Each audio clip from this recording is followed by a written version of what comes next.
530 lik MDF dan qilingan kuxonniy garniturimiz. Hop, o'rtoqlar, buni biz $700 ga sotmoqchi edik. O'zimizcha shunaqa plan qilyotgandik. Lekin shu videoga olayotgan ukamiz shu gazimizni sindirib qo'ydi oynasini. Endi sizlarga gazni tekinga bonusga berib yuboramiz. Kuxonniy garniturimizni narxini esa oxirida aytaman. Juda arzon narxda berib yuboramiz. Hop, qaranglar o'rtoqlar. Hamma joyi MDF dan qilingan, ikkitalab moykalari bor. O'zini посуда moyishning mashinasi ham bor. Buni bitta ko'rsatib yuborasizlar. Egasi bir 200 minglik xarajati bor dedi. Ustiga ko'rsatsanglar ishlaydi dedi. Hop, vichkasi bor. Gazni xohlasanglar ishlatasizlar, xohlasanglar boshqa gaz qo'yib olsanglar bo'ladi. Undan tashqari mikrovolnovka, Hoffman, hamma texnikasi Hoffmanda mana. Holatlarni ko'ringlar, zo'r holat. Nimasi, duxovkasi 5 talab listi bor. Ishlaydi, garantiya beramiz. Bitta yuvib olasizlar faqat. Hop, endi eng asosiysi mexanizmda, o'rtoqlar. Mexanizmni mana ko'rib turibsizlar, polniy blum mexanizmlar qo'yilgan. Buni qaranglar. Tortib olishini ko'ryapsizlar.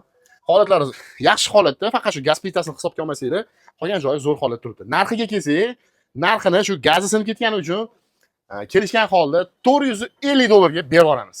Lekin 530 lik kuxonniy garnitur hamma joyi MDF, mana qaranglar. Hamma joyi MDF dan qilingan. Polnisi. Ichlari ham mana toza holatda turibdi. Xatini ochib ko'rsating mana. Mana mashina oching mana. Toza holatda turibdi, oppoq qilib.